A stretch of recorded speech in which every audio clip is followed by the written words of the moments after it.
प्रेमपुर गांव बहुत ही खुशहाल गांव था। अपने नाम की तरह ही इसमें रहने वाले सभी लोग एक दूसरे के साथ बहुत ही प्रेम भाव से रहते थे। बारिश भी समय पर होती थी, जिससे अच्छी फसल हो जाया करती थी। अगर कोई रोग बीमारी आती भी तो जल्दी ही लोग उससे छुटकारा भी पा लेते थे। सभी जगह खुशहाली ही खुशहाली थी और इस खुशहाली की वजह थी प्रेमपुर गांव में बना दुर्गा माँ का मंदिर। उस मंदिर में दुर्गा माँ की भव्य मूर्ति थी। सभी गांववासी हर रोज मंदिर जाकर उस मूर्ति की पूजा किया करते थे। एक दिन गांव का मुखिया सबसे कहता है, सभी गांव वाले मेरी बात ध्यान से सुनो। सालों साल चली आ रही परंपरा के अनुसार इस साल भी हम सब गांव वाले माता के मंदिर में बड़े धूमधाम से भव्य जागरण करेंगे। मैंने दुर्गा माँ के लिए शहर से नए कपड़े भी ऑर्डर कर दिए हैं। गांव की महिलाओं द्वारा माँ को नया लाल जोड़ा पहनाया जाएगा और उनका श्रृंगार भी किया जाएगा। साथ ही उनकी पूजा के लिए हर घर से थोड़ा थोड़ा दूध घी उस दिन माँ को अर्पित किया जाएगा, समझे? अपने गांव पर दुर्गा माँ की विशेष कृपा है, इसीलिए सभी उस रात जागकर दुर्गा माँ का जागरण करेंगे। जागरण की तारीख आज से ठीक 1 महीने बाद की निकली है। आप चिंता मत कीजिए मुखिया जी, हर साल की तरह इस साल भी हम माता का जगराता बड़े धूमधाम से करेंगे। सभी गांववासी जागरण वाले दिन का बड़ी बेसब्री से इंतजार कर रहे थे। लेकिन जागरण से ठीक 20 दिन पहले की बात है। आधी रात का समय था। तभी गांव की रहने वाली सबसे बुजुर्ग महिला सावित्री काकी अपने हाथ से ढोल पीटती हुई और चिल्लाती हुई घर से बाहर आई। गांव वालों, जल्दी बाहर आओ, बहुत बड़ा अनर्थ हो गया है। अरे जल्दी बाहर आओ। ढोल की आवाज सुनकर सभी लोग बाहर आए। उसके बाद काकी ने जो लोगों को कहा उसे सुन सभी गांव वाले हैरान रह गए। अरे ये कैसी बातें कर रही हो काकी, पर यह कैसे संभव है? बेटा, मैंने तो जो सपने में देखा वही तुम लोगों को बताया, और जब से मैंने ये सपना देखा है तब से मैं भी यही सोचकर परेशान हूँ कि भला ऐसा कैसे हो सकता है कि हमारी दुर्गा माँ जंगल के बीचों बीच बने उस बरगद के पेड़ के नीचे कैद हो। पर हमारी माँ तो काफी शक्तिशाली है। चलो माना कि वो उस पेड़ के नीचे कैद है, लेकिन वो तो स्वयं भी बाहर आ सकती है ना? छोटे से बिट्टू की बात सुनकर सभी सोच में पड़ गए। बेटा, वही तो मैं भी कह रही हूँ, लेकिन माँ ने कहा है कि वो सिर्फ अपने भक्तों के द्वारा ही बाहर आ सकती है। सभी गांववासी काकी की बात को सुनकर हैरान तो थे, लेकिन गांव की सबसे बुजुर्ग महिला की बातों को नजरअंदाज भी तो नहीं किया जा सकता था ना। इसीलिए सभी लोगों ने बिना वक्त गवाए उसी रात जंगल जाकर वो बरगद का पेड़ काट डाला और उसके नीचे खुदाई शुरू कर दी। 2 घंटे खुदाई करने के बाद जो गांव वालों ने देखा उसे देख सभी हैरान रह गए। देखा, मैं न कहती थी हमारी दुर्गा माँ कैद है इस पेड़ के नीचे। सभी लोगों ने देखा तो उनकी आंखों के सामने साक्षात दुर्गा माँ थी। उनकी 10 भुजाएं थी। उनके चेहरे पर एक तेज था और चेहरे पर मुस्कान थी। गांव वालों ने उन्हें पालकी में बिठाया और जोर जोर से माता का जयकारा लगाते हुए अपने गांव के मंदिर की ओर चल दिए। जोर से बोलो जय माता दी, सारे बोलो जय माता दी, मिलकर बोलो जय माता दी, जय माता दी, जय माता दी। कुछ देर बाद उन्होंने पालकी लाकर मंदिर में रख दी। तभी दुर्गा माँ उनसे बोली, मेरे बच्चों, तुम लोगों की भक्ति ही मुझे यहाँ खींच लाई है। अब मैं तुम लोगों के बीच ही रहना चाहती हूँ, और अब जब मैं साक्षात तुम लोगों के सामने ही हूँ तो अब मेरी इस मंदिर में रखी मूर्ति की कोई जरूरत नहीं है।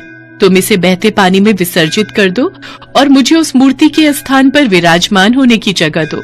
माता की आज्ञा पर लोगों ने उस सैकड़ों साल पुरानी मूर्ति का विसर्जन कर दिया और साक्षात माँ को उस स्थान पर बिठाकर उनकी पूजा करने लगे। जागरण से कुछ पहले घटी इस घटना ने गांव में भक्ति का एक अलग ही वातावरण लाकर रख दिया था। कल तक जो मूर्ति की पूजा करते थे वो अब साक्षात माँ की पूजा करते हैं। लेकिन माता के स्थापित होने के 2 दिन बाद ही उस गांव में तरह तरह की घटनाएं घटने लगी। लोगों के बीच प्रेम भाव खत्म होने लगा। घरों में चोरियां होने लगी। बुजुर्गों का अपमान होने लगा। सुनो जी, बहुत कर लिया मैंने तुम्हारे बूढ़े माँ बाप की सेवा। अब बस और सेवा पानी नहीं होती मुझसे। या तो तुम उन्हें कहीं छोड़ाओ, नहीं तो मैं तुम्हें छोड़कर जा रही हूँ। अरे तू क्या, मैं खुद इन बुड्ढों से परेशान हो चुका हूँ। अभी मैं उन्हें बाहर का रास्ता दिखाता हूँ। बिरजू अपने कमरे से बाहर जाता है और अपने बूढ़े माँ बाप को धक्के मारकर बाहर निकालने की कोशिश करता है। हेलो, निकलो अब यहाँ से। बेटा, कुछ तो हम पर रहम खा। अपने बूढ़े माँ बाप को कौन इस उम्र में घर से बाहर निकालता है?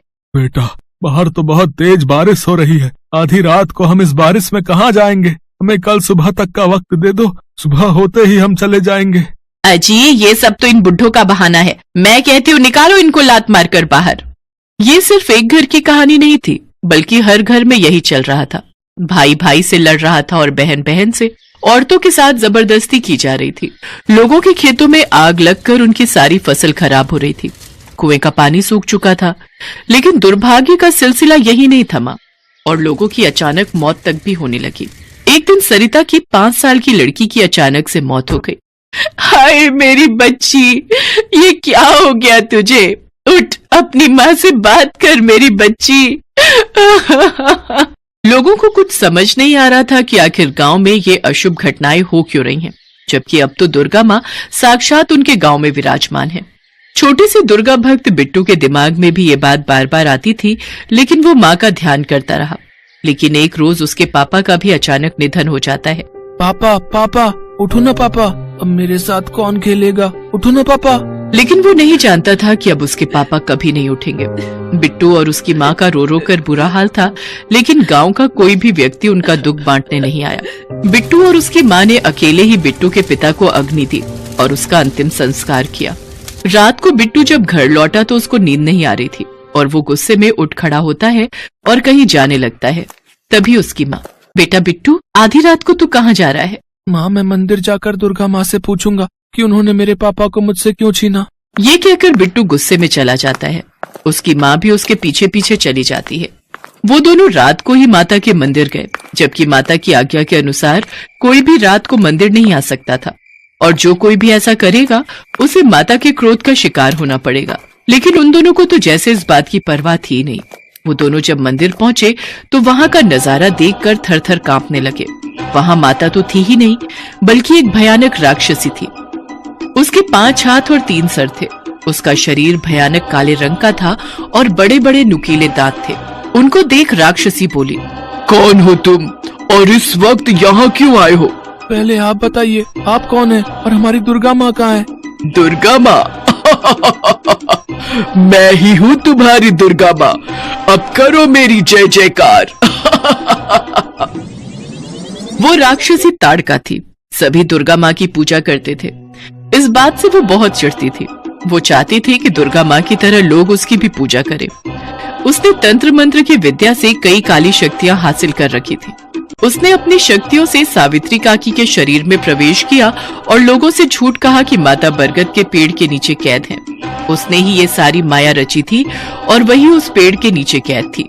अब मैं इस गांव की माता हूँ और अब तुम सब सिर्फ मेरी ही जय जयकार करोगे। ये सब मेरी ही रची हुई माया थी जिसमें तुम सब बेवकूफ फंस गए।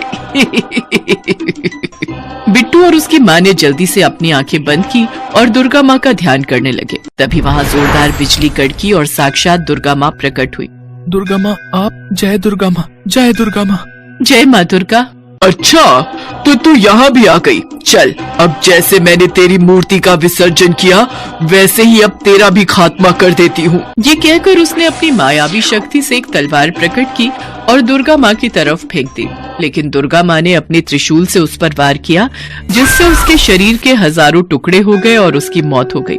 ए माँ, तुमने हमारे गाँव को अपनी कृपा से क्यों वंचित कर दिया? लौट आओ माँ, लौट आओ। बेटे, अब मैं फिर से यहीं रहूंगी और इस गांव को छोड़कर कहीं नहीं जाऊंगी। जहां तुम जैसे भक्त हो, मैं उस गांव को नहीं छोड़ सकती। ये कहकर माँ ने अपना दाहिना हाथ उठाया और उससे एक तेज उत्पन्न हुआ। उस तेज से गांव फिर पहले जैसा हो गया। लोग प्यार से रहने लगे। कुओं में पानी भर आया, खेतों में फसलें उगाई और यहाँ तक कि इन दिनों जिनकी मृत्यु हुई थी वो लोग जीवित हो उठे। माँ की महिमा देख सभी गांव वालों ने माँ के नाम के जयकारे लगाए और बड़े धूमधाम से दुर्गा माँ के लिए जागरण किया। मुझे उस पुराने मंदिर का वो खजाना चाहिए किसी भी हाल में, पर देवी दुर्गा का वो त्रिशूल उस खजाने की रक्षा कर रहा है। तो मालिक उस त्रिशूल को हटा दीजिए। आप तूने मुझे देखकर इग्नोर किया तो तेरा सर्वनाश हो जाएगा, लेकिन तू मुझे लाइक और फॉलो कर देगा तो मैं तेरा घर धन, दौलत और खुशियों से भर दूंगी।